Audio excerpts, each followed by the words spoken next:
आज चाहिँ विश्वकर्मा पूजाको दिन हामी धरानदेखि तर्रा जाने क्रममा चाहिँ हामी त्यहाँ तलतिर विश्वकर्मा बाबाको मन्दिरमा कतिको भिडभाड छ भनेर हामीले चाहिँ सानो भिडियो बनाइरहेका छौँ।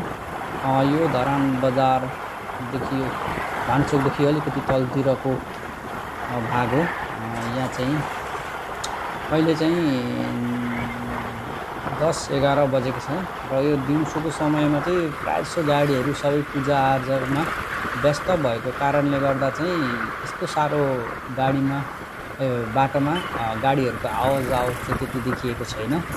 हामीहरू विश्वकर्मा पूजा गरिसके पछाडि घरमै गरिसके पछाडि तलतिर मन्दिरमा आज के कस्तो भिडभाड छ, कतिको गाडीहरू पूजाआजाका लागि आएका छन् भनेर जाँदैछौँ र त्यहाँको दृश्य चाहिँ हामी तपाईँहरूलाई देखाउन गइरहेका छौँ।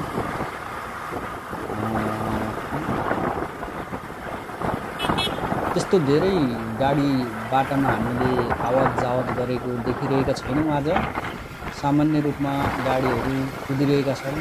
पहिलेको जस्तो गाडीहरू ओहोरदोहोर गरेका छैनन्। यो सुनसान छ, यो सुनसान बाटो होइन, वास्तवमा यो प्राय सुनसानै देखिरहेको छ। आज गाडीहरू धेरै चल्नुपर्ने हो, धेरै गाडीहरू आज चलिरहेको अवस्था छैन। सायद पूजाको कारणले गर्दा गाडीहरू सबै व्यस्त छन्। अब यहाँनिर चाहिँ धरानबाट तर्रा जाँदा र तर्रादेखि धरान आउँदा जुन हाम्रो प्रहरी प्रशासनले चेकपोस्ट राखेको छ, त्यो चेकपोस्ट चाहिँ अहिले आउन लागेको छ र त्यही चेकपोस्टदेखि अघि तलतिर रहेको छ विश्वकर्मा बाबाको मन्दिर। त्यहाँनिर चाहिँ एकदम धेरै मात्रामा मान्छेहरू र यहाँबाट चाहिँ अब हामीले चाहिँ देख्न सक्छौँ चेकपोस्ट आउन लागेको छ। यो चेकपोस्ट कटिसके पछाडि चाहिँ विश्वकर्मा बाबाको अब भनौँ न सुनसरीको चाहिँ सायद सबैभन्दा ठुलो मन्दिर होला विश्वकर्मा बाबाको। मलाई जहाँसम्म लाग्छ, त्यति आइडिया छैन तर हो जस्तो लाग्छ मलाई। त्यहाँ के कति भिडभाड छ, कस्तो पूजाआजामा मान्छेहरू गाडीहरू कतिका आइरहेका छन् भन्ने देखाउनेछौँ हामीले तपाईँलाई।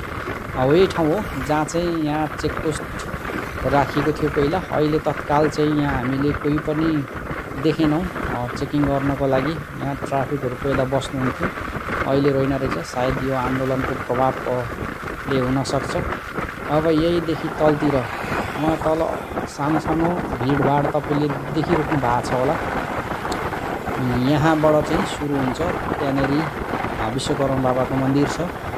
त्यहाँनिर चाहिँ पूजा गर्न आउने भक्तजनहरूको चाहिँ आजको दिन विशेष, आजको दिन चाहिँ धेरै भिडभाड हुने गर्छ। गाडीको लाइन तपाईँ देख्न सक्नुहुन्छ। यहाँ वरदेखि नै गाडीको लाइन छ, वारपार दुइटै।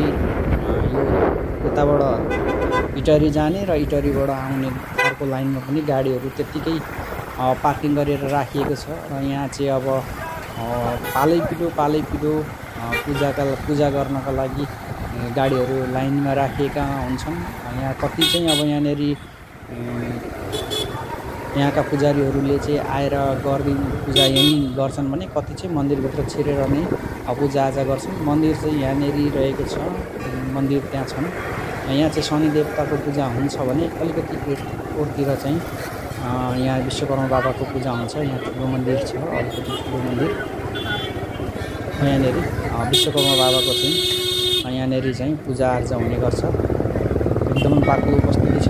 बाइक, गाडी, ठुला टिफरहरू चाहिँ यहाँनिर पूजाआजाको लागि चाहिँ एकदम आउनुभएको छ। पूजा आज विशेष विश्वकर्मा बाबाको पूजा हो र त्यही पूजाको लागि चाहिँ आज यहाँ मानिसहरूको सवारी साधनको चाहिँ बाक्लो उपस्थिति रहेको छ। आफ्नो गाडीहरूलाई रङ्गीचङ्गी बनाएर एकदम चिटिक्क पारेर चाहिँ पूजाआजा गर्ने काम यहाँ भइरहेको छ। यो धरानदेखि इटहरी जाँदाखेरि धरानको बजार समाप्तपछि जङ्गल सुरु हुनुभन्दा अगाडि रहेको विश्वकर्मा बाबाको मन्दिर छेउको दृश्य हो।